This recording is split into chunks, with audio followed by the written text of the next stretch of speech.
Assalamualaikum warahmatullahi wabarakatuh. Yuk teman-teman semua, semoga kabar kalian baik ya. Hari ini saya mau kasih tahu makanan apa yang dimakan oleh burayak atau anakan cupang saya pada saat dia pertama kali makan, umur sekitar 4 hari sampai dia lumayan besar, sampai 2 bulan 3 bulan 3 bulan udah besar ya, 1 sampai 2 bulan itu pakainya apa. Nah, saya pakainya itu bukan makanan hidup seperti Dapnia magna, bukan, atau euforia infusoria lah itu namanya, atau enggak kutu air, enggak, saya enggak pakai itu. Kutu airnya Dapnia magna ya, sama Artemia ya, saya baru ingat Artemia. Saya nggak pakai pakan hidup. Kenapa? Karena emang kalau Artemia itu harganya mahal dan susah ya, kulturnya harus dikultur dulu baru langsung dikasih makan. Terus kalau Dapnia magna, musimnya sekarang lagi hujan. Saya tanya-tanya di penjual terdekat di tempat saya itu Dapnia magna nggak tersedia ya, walaupun tersedia secara online palingan ada di kota-kota besar dan di tempat saya nggak ada, sehingga saya kasih makan ini ya, yaitu ini bukan bungkusnya, bukan ya, ini kayak bekas makanan gapi, ikan gapi kan, tahu kan kalian yang peletnya kecil-kecil, tapi ini buat tempatnya aja ya. Yang saya kasih makan sehari-harinya yaitu pelet udang ya, atau fengli. Kalian bisa cari aja di toko online, pasti banyak fengli. Dan kalau ini bisa buat kasih makan dan plus minusnya pun ada. Dan sebenarnya sih kalau buat nutrisi ataupun kondisi ikan jauh banget ya kalau buat dikasih makan Dapnia magna atau lain-lainnya dibandingkan itu semua pakan hidup. Mesti nutrisi dan juga perkembangan ataupun warnanya lebih bagus pakai makan pakan hidup ya. Tapi buat ini kalau misalnya kalian mau starter dan kalian bingung mau ngasih makan apa, ini jawabannya. Biasanya saya kasih sedikit aja nih. Ini biasanya saya ngasih takarannya kayak gini. Kebanyakan ini segini tuh kebanyakan. Soalnya yang saya kasih makan itu bukan cupang doang, tapi ikan moli yang masih kecil sama ikan gapi. Ikan moli sama gapinya itu saya campurkan. Ini sedikit banget ya jadinya ya. Soalnya minusnya pertama itu pelet ini cepet banget mengendap ya. Sehingga kalau dikasih makan banyak-banyak pasti nanti bikin kotor airnya. Makanya kalau saya melakukan pemijahan ikan itu awal-awal saya dikasih taruh tempat kecil dulu, habis itu pindahin ke tempat yang besar. Dan kalau ikannya udah lumayan sedengan bisa diserok, ganti di air yang udah dikuras ya gitu ya.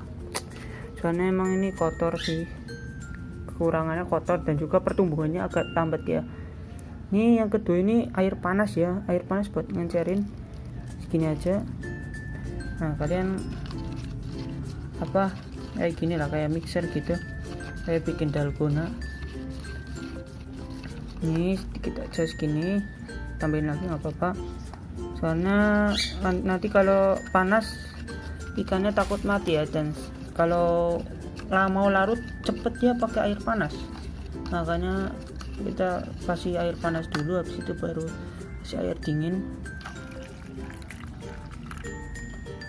Nah ini udah segini udah cukup nih, karena kalau misalnya peletnya kebanyakan nanti tambah keruh ya airnya. Tapi kalau ini bisa 5 tetes gitu satu kali kasih. Nah ini saya akan langsung kasih. Ini burayak saya sekitar usia 1 bulan up, saya nggak tahu berapa 1 bulannya, tapi ini udah 1 minggu 2 mingguan dan warnanya udah kotor tuh. Ini ikan cupangnya kalian bisa tebak sendiri berapa umurnya. Ini kita akan langsung kasih makan aja. Sebelumnya kita aduk dahulu, ambil sedikit dan nanti pada makanin tuh makanin kan. Nggak kesalting ya par, nantinya malah di mana nih. Ada yang makan. Saya nyotingnya kemana terus loh. biasanya deket-deket aja ya, biasanya kabur-kabur dulu, nanti mereka pasti deketin buat makan. Biasanya saya kasihnya 5 tetes saja, soalnya di sini burayaknya yang tersisa itu sedikit.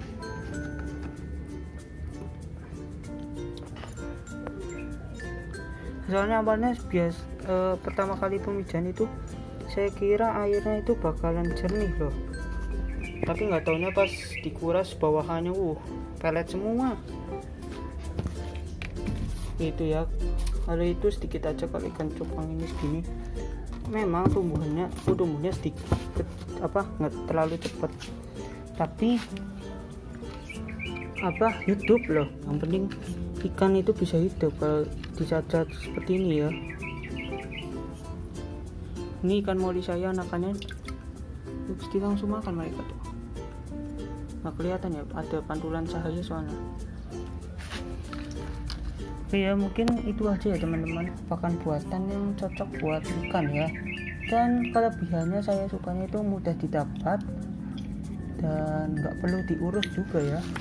Nah kalau misalnya kayak kutu air itu kan kita juga harus kasih makan kutu air. Ini peletnya juga bisa buat masih makan kutu air, kita harus kasih makan kutu airnya juga, terus ganti air juga, enggak ganti air juga, tapi yang penting kita kayak mau ngurus hewan tapi kita harus ngurus hewan sebelumnya, jadi kayak tetap mempertahankan rantai makanan. Tapi itu bakal ribet banget kalau buat sekarang, kalau buat saya sendiri ya. Kalau buat para breeder peternak ya, kalau udah emang pekerjaannya seperti itu ya, resikonya emang ditanggung seperti itu, kayak tidak melepas rantai makanan alami di alamnya, kayak plankton dimakan kutu air, dimakan ikan cupang, buraya.